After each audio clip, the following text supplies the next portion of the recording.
isn't it? And she just overdrives the voice. Sound check. G'day and welcome back to another vocal analysis here at Voice Essentials. My name is Dr. Dan and today we are going to be reviewing Evanescence. More specifically, Amy Lee singing the song My Immortal, doing a live rendition. Amy Lee is a singer who I have been very much aware of for a very long time. I mean, this year is actually the 20-year anniversary of their breakout album, Fallen. I had my own copy. Pretty much everyone had a copy of this when it first came out. I was amongst that group of people who just loved the sound and still do love the sound of Evanescence. It was such a big, bold rock, and Amy Lee's voice it was just a real revelation to many of us. And I thought, you know what, we need to do a review of Amy Lee because she's just a fabulous, fabulous female singer. And not your classic high, really, really high notes. She sings really big, really high notes, but high for Amy Lee, not necessarily high as far as vocal range goes. And that, in part, is a feature of what we're going to hear today. There's a number of things in today's performance that we can learn from, remembering that this is a learn to sing educational channel.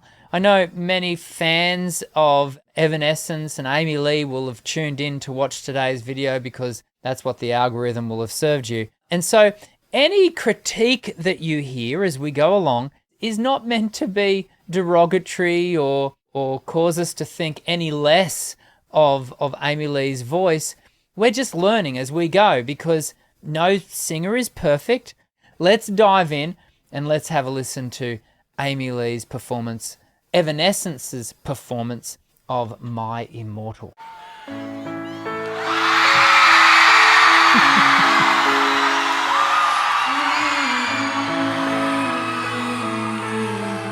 Such a big response because it's such a classic motif, isn't it now? That opening.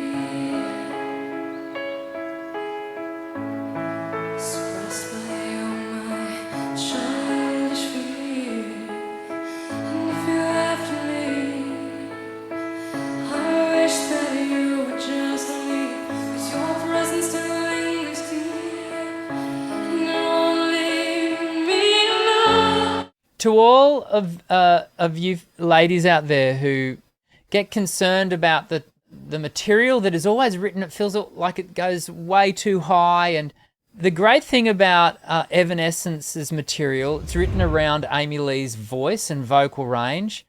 And the challenge of singing Evanescence is not holus bolus the vocal range.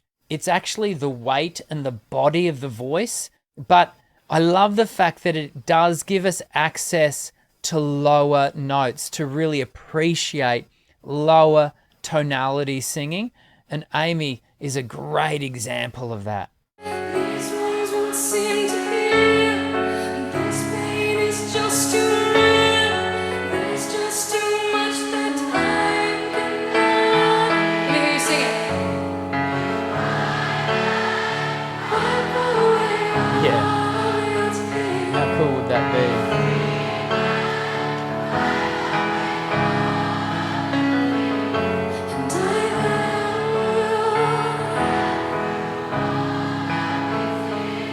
But you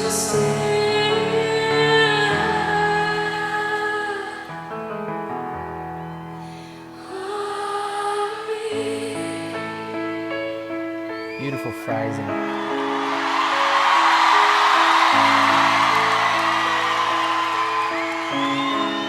I love that. I think she must be turning to her bandmates and just going, wow. Like the experience of having so many people join in. It's such an effective tool for a touring band and a singer to employ to get the audience to sing with you. It facilitates a number of things. It gives the singer a little bit of a break. Yeah, this song almost certainly is not being done at the beginning of the concert. I could be wrong. They might have opened with it. I doubt it.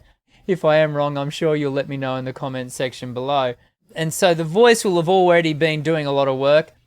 So the voice gets an opportunity, in this case Amy Lee gets an opportunity to just rest the voice a little bit as she plays along and essentially accompanies the entire concert hall and have the entire voice. What would it be like to have thousands of voices singing the melody that you have written? Well, we get to see what that's like when she turns to her bandmates and goes...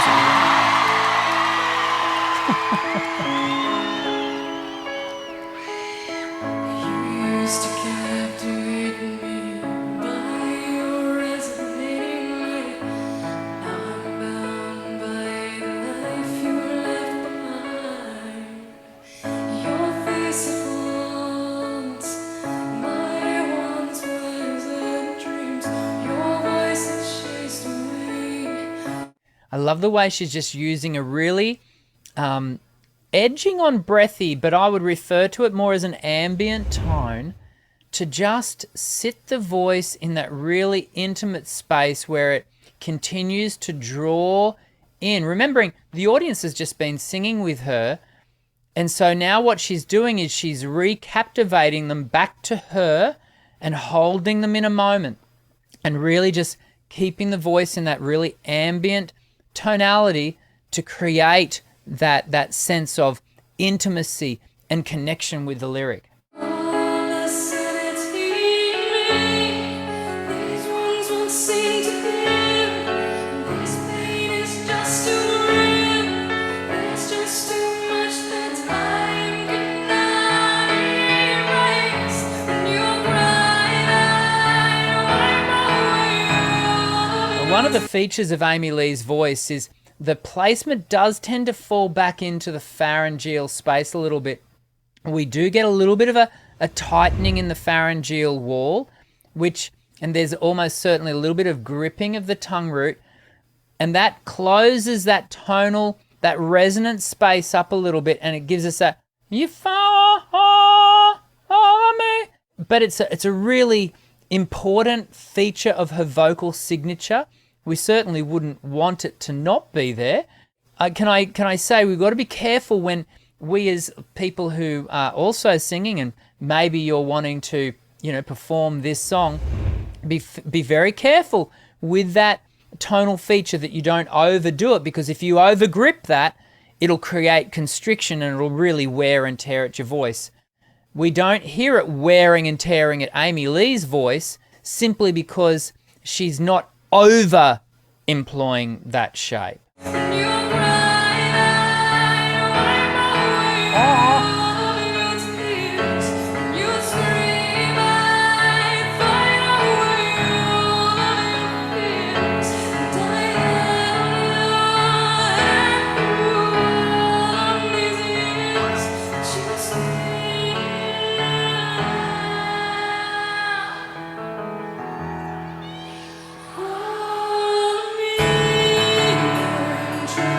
I just want to point out the position of her mic.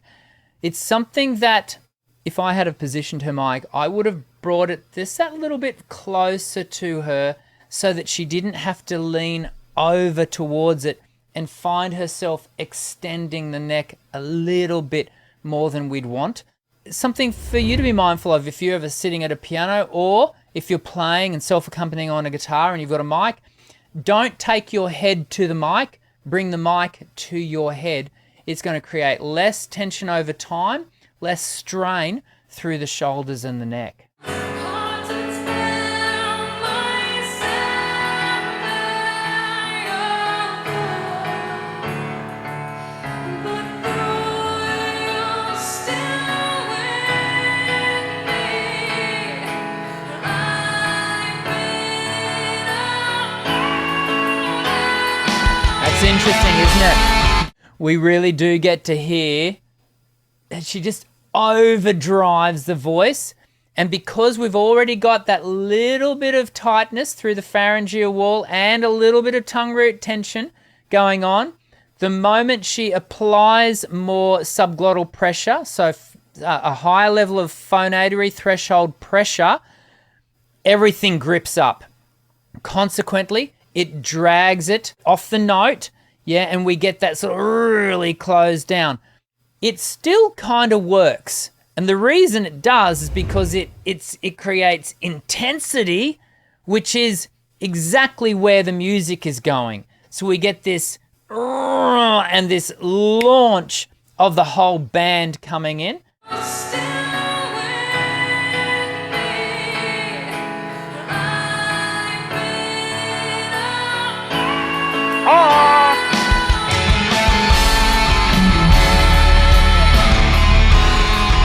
I dare say if they were in the recording studio, which they obviously once were and continue to be, they would redo that.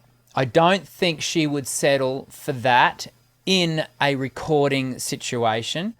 But what I love about it is that she hasn't gone into the studio in post-mix to edit that moment out, because that was live, that's what happened, that's real.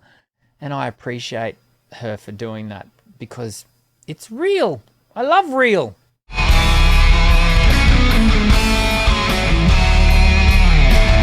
Such a well-written song.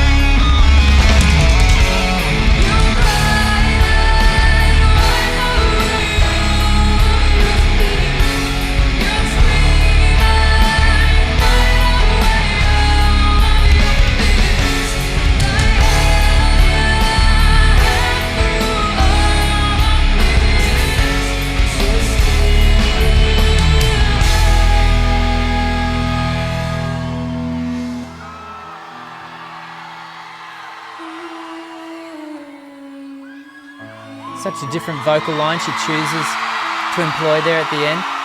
Different to what I remember of the recorded version. There's that little bit of gripping again.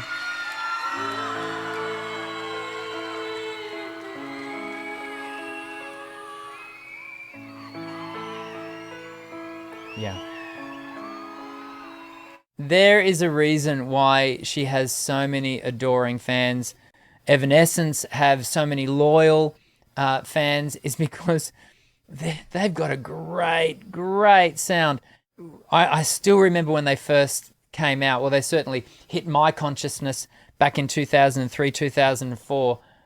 And wow, you just were just like, that is a great sound. It's a great musical sound. It's a great vocal sound. And even when you still listen to Amy Lee talking, today, her voice is clear, it's clean, it's healthy. At no point could you go, oh, there's the lasting wear and tear of having, sung poorly or anything like that. It's a healthy, sustained, efficient voice, and the telltale is the condition of it now, 20 years later, after continuous touring, and it's a real tribute to her. I hope you enjoyed today's vocal analysis. Please leave the video a thumbs up if you did, and we do these vocal analyses every week, and so I very much hope you'll stick around and watch a few more. My name is Dr. Dan. Sing well.